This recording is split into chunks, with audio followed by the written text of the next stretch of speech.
एक बार फिर से मैं आप सभी के सामने उपस्थित हूं बेहद महत्वपूर्ण टॉपिक के साथ। टॉपिक आपका जुड़ा हुआ है अमेरिका एंड पाकिस्तान से। यहां पर अमेरिका ने पाकिस्तान की जो मिसाइल प्रोग्राम है उस पर बैन लगा दिया है। बैन लगाने के पीछे कारण क्या है? चीन और पाकिस्तान जो गलत तरीके से उल्लंघन कर रहे हैं आपके प्रतिबंधों का, इस वजह से यहाँ पर बैन लगाया गया है। अब किन चीजों का उल्लंघन कर रहे हैं ये हम वीडियो में देखेंगे कि क्या इंपॉर्टेंट पॉइंट्स हैं, क्यों यहाँ पर बैन लगाया गया है, क्या आरोप लगाए हैं अमेरिका ने चाइना और पाकिस्तान पर और उसके तहत इस पर बैन कर दिया गया है। देखिए ये बहुत ही ज्यादा इंपॉर्टेंट हो जाता है क्योंकि इनकी जो ये मिसाइल प्रोग्राम थे शाहीन 3 यहाँ पर शामिल है, जिस पर बैन लगा है मिसाइल पर, और एक और आपकी मिसाइल है, इन दोनों पर बैन लगा दिया गया और कहा गया है कि ये भारत के लिए ज्यादा खतरनाक है। और साथ ही साथ आप अमेरिका और चीन का मुद्दा तो जानते ही हैं, दोनों एक दूसरे को फूटी आंख नहीं सुहाते हैं। तो इसी वजह से यहाँ पर उन्होंने चाइना को भी टैकल किया और पाकिस्तान को भी टैकल किया। चलिए जो भी किया, लेकिन वो भारत के लिए बहुत ही अच्छा हुआ कि इन दोनों की ये मिसाइल प्रोग्राम जो कि बैलिस्टिक मिसाइल्स हैं, इन पर रोक लगा दी गई। इनकी रेंज काफी अच्छी खासी थी, लगभग 2000 से ऊपर दोनों मिसाइलों की रेंज यहाँ पर थी और ये आपकी MRIV टेक्नोलॉजी से बनी हुई थी। चलो अब देख लेते हैं इसमें टोटल क्या चीजें कही गई हैं, क्या क्या इंपॉर्टेंट पॉइंट्स हैं, किन चीजों का ये उल्लंघन कर रहे थे, अमेरिका ने ऐसा क्यों किया है और क्या बयान दिया है। मेरा नाम है प्राची मिश्रा, वीडियो अंत तक जरूर देखिएगा और संस्कृति IAS के इस प्लेटफॉर्म पर आप सभी का स्वागत है। आज आते हैं अपनी न्यूज पर जो कि है बहुत ही important. US slaps sanctions on Chinese entities for supporting Pakistan missile programme. हाल ही में अमेरिका ने पाकिस्तान के मिसाइल प्रोग्राम को प्रतिबंधित किया है। इस प्रतिबंध में कौन कौन सी मिसाइलें हैं इनकी? तो पाकिस्तान की 2 बैलिस्टिक मिसाइल है, एक है आपका शाहीन 3 और दूसरी है अबाबील मिसाइल, और दोनों ही अब ये नहीं बन पाएंगी। इस प्रतिबंध के तहत वो चीन या पाकिस्तान संगठन या संस्थान आते हैं जो इस तरह की मिसाइलों के डेवलपमेंट में मदद कर रहे हैं। और आप सभी जानते हो कि चाइना हमेशा पाकिस्तान के इन प्रोग्राम्स में हेल्प करता है। तो मदद कौन कर रहा है? चाइना। तो बैन चाइना पर भी लगेगा, एक्शन चाइना पर भी होगा और पाकिस्तान पर ले लिया गया है। चलो आगे आ जाते हैं। आगे क्या चीजें हैं? शाहीन 3 और इसकी अबाबील मिसाइलें जो थी ये किस टेक्नोलॉजी पर बनी थी, रेंज क्या है, कैसी मिसाइल है, ये समझ लेते हैं भाई। और भारत के लिए खतरनाक क्यों है? देखिए शाहीन 3 और अबाबील मिसाइलें पाकिस्तान सेना का सबसे खतरनाक हथियार मानी जा रही थी अभी तक की।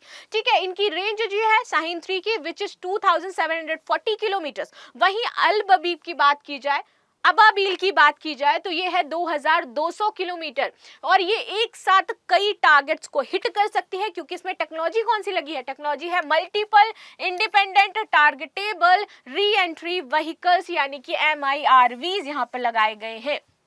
ठीक, और ये चूकती नहीं है अपने जो भी इसका टारगेट है, जो इसका टारगेट है उसको ये हिट करके आएगी ही आएगी। इन मिसाइलों पर दुश्मनों के मिसाइल डिफेंस सिस्टम का भी असर नहीं होता है और इसीलिए बहुत ही ज्यादा स्ट्रांग है ये। इससे पाकिस्तान का स्ट्रेटेजिक पावर बहुत ज्यादा बढ़ जाता है और खास तौर पर भारत के खिलाफ तो और भी ज्यादा। अब देखते हैं, अबाबील मिसाइल को 2017 में पेश किया गया था और ये एक बार में कई टारगेट्स पर हमला करती है। इसकी जो हाल ही में टेस्टिंग हुई थी वो साल 2023 में हुई थी। इसके बाद 2024 में पाकिस्तान डे परेड में इसको पूरी दुनिया के सामने रखा गया, जहां पर सभी ने देखा कि इसकी जो अबाबील मिसाइल है वो कितनी पावरफुल है। आगे बात कर लेते हैं, क्या है अमेरिका का आरोप और कैसे इन्होंने यहाँ पर प्रतिबंध लगाया है। देखिए अमेरिका ने पाकिस्तान और चीन की कंपनियों के खिलाफ आर्म एक्सपोर्ट कंट्रोल एक्ट, इसी एक्ट का इन्होंने उल्लंघन किया है, इसी को इन्होंने तोड़ा है इस वजह से, और साथ ही साथ एक्सपोर्ट कंट्रोल रिफॉर्म एक्ट, इन दोनों की ही इन्होंने क्या करी है? नाकदरी करी है। किसने? चीन एंड पाकिस्तान ने। इसीलिए इनके ऊपर ये आरोप और प्रतिबंध लगाए गए हैं। अब इन दोनों एक्ट्स में आखिर कहा क्या गया है और क्या इन्होंने प्रतिबंधित किया है, चलिए ये भी समझ लेते हैं। देखिए चीन ने Beijing research institute of automation for machine buildings industry पर शाहीन 3 और अबाबील के डेवलपमेंट, टेक्नोलॉजी टेस्टिंग और तकनीकी बांटने का आरोप है कि चीन ने क्या किया है, जो टेक्नोलॉजीज इनको बांटनी नहीं थी किसी भी तरीके से, वो इन्होंने इलीगल तरीके से पाकिस्तान के साथ शेयर करी है, विच इज रॉन्ग। अमेरिका नहीं चाहता था, कुछ टेक्नोलॉजी अमेरिका की है जो उन्होंने शायद चीन को दी है, चीन से उनको आगे नहीं बढ़ना चाहिए था। लेकिन अब क्या हो रहा है यहाँ पर, चीन जो उसकी खुद की टेक्नोलॉजीज हैं वो उनको इलीगल तरीके से किसी और को दे रहा है। किस लिए? ताकि उसका सपोर्ट मिल सके और दोनों मिलकर के पाकिस्तान, जो पाकिस्तान है वो इंडिया पर हावी हो सके और जो चाइना है वो आपके अमेरिका पे हावी हो सके, जबकि इन सारी चीजों में जो शेयरिंग है वो बैन है। ठीक है। तो यहाँ पे बोला गया है कि ये जो तकनीक इन्होंने बांटी है, डेवलपमेंट, टेक्नोलॉजी, टेस्टिंग और जो तकनीक है, इन पर इनके बांटने का आरोप है। दोनों ने ये एक साथ मिलकर के किया है। इसी वजह से पाकिस्तान नेशनल डेवलपमेंट कॉम्प्लेक्शन कथित तौर पर IRAMB के साथ मिलकर के काम कर रही है, जो कि गलत है कि दो लोग मिलकर के कोई परमाणु हथियार, बैलिस्टिक मिसाइल इस तरीके से डेवलप कर रहे हैं। देखिए सामने आकर के करना, ऐसे रशिया भी करता है, देखिए इंडिया के साथ मिलकर के हम वर्क करते हैं, अमेरिका ने भी किया, हम उससे खरीदते हैं, बनाते हैं। लेकिन यदि हम चोरी छुपे कुछ इस तरीके का काम कर रहे हैं और बना रहे हैं, ठीक है, जहां पर हमारे पास टारगेट है इंडिया एंड अमेरिका, तो ऑफ कोर्स अमेरिका उसको अपोज करेगा ही करेगा, और उसमें पीछे से इंडिया का फायदा अपने आप ही हो जाता है। ठीक, वो चीन के रॉकेट मोटर टेस्टिंग इक्विपमेंट हासिल कर रही है ताकि ज्यादा से ज्यादा मिसाइलें बना सके, और ये सब कुछ क्या हो रहा है, चोरी छुपे, पूरी दुनिया से छुपा करके। इसका कोई अग्रीमेंट, कोई भी चीजें यहाँ पर इंटरनेशनल लेवल पर नहीं है। इसके अलावा अमेरिका ने चीन के हुबोई, हुआंग चांगडांग इंटेलिजेंट इक्विपमेंट और यूनिवर्सल इंटरप्राइज पर भी प्रतिबंध लगा दिया है।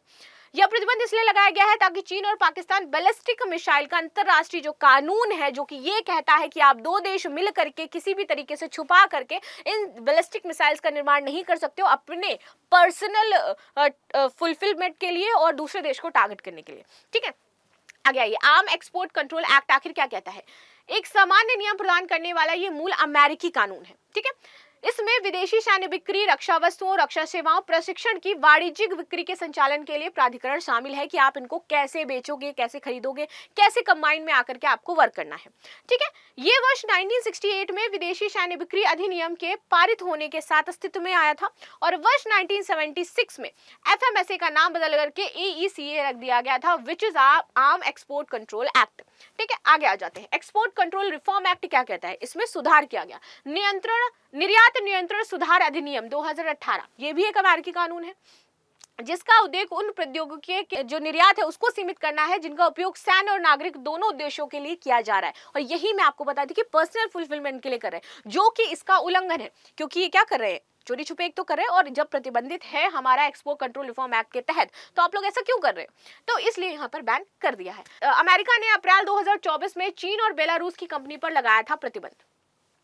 पाकिस्तान के बैलिस्टिक मिसाइल कार्यक्रम के लिए सामान देने वाली चीन की 3 और बेलारूस की 1 कंपनी पर अमेरिका ने प्रतिबंध ऑलरेडी लगाया था। जिन 4 कंपनियों को प्रतिबंधित किया गया था उनमें से 1 बेलारूस की है और 3 आपकी चीनी कंपनियां हैं। इन कंपनियों ने पाकिस्तान की लंबी दूरी की बैलिस्टिक मिसाइल विकसित करने में मदद करी थी। आगे देखते हैं इन कंपनियों में शामिल कौन है, तो Minsk wheel tractor plant, Jianglong technology development company limited, Tianjin Creative International Trade Company Limited, and the last one is Green Pact Company Limited। ये कंपनियां इस तरीके का कार्य कर रही थी और फाइनली इसको फिर प्रतिबंधित किया गया। आगे आ जाते हैं। प्रश्न हो जाता है कि हाल ही में अमेरिका ने किस देश के मिसाइल प्रोग्राम पर प्रतिबंध लगाया है? अफगानिस्तान, कजाकिस्तान, पाकिस्तान या फिर तुर्कमेनिस्तान। एंड आप समझिए कि किस तरीके से चीन एंड पाकिस्तान मिलकर के टैकल करने की कोशिश कर रहे हैं हर तरीके से भारत को। यहाँ पर ये जो बैन लगाया गया है ये भारत के लिए बहुत ही सूदिंग एंड रिलैक्सिंग है। आप लोगों को क्या लग रहा है मुझे अवश्य बताइएगा। आपकी जो राय है वो भी मुझे कमेंट में जरूर दिया करिए कि देखिए कुछ हमारे इंटरनेशनल नॉर्म्स हैं जिनको हमें फॉलो करना भी चाहिए और हमारे लिए इंपॉर्टेंट भी हो जाते हैं। यदि उनका उल्लंघन हो रहा है तो जो इंटरनेशनल लेवल है वहां पर इन चीजों में सुधार की आवश्यकता होती भी है। तो फाइनली अमेरिका ये काम कर रहा है और भारत और अमेरिका के संबंध थोड़े बहुत इस टाइम नासाज है, बट शुरुआत से ठीक ठाक रहे हैं। तो कमला हैरिस यदि वहां की प्रेसिडेंट बनती हैं तो शायद और भी कुछ बदलाव और अच्छे संबंध देखने को मिल सकते हैं भारत के साथ, क्योंकि वो भारतीय मूल की हैं। तो मिलते हैं नेक्स्ट क्लास में, तब तक के लिए धन्यवाद। लाइक शेयर सब्सक्राइब करना बिल्कुल भी ना भूलें and thank you so much.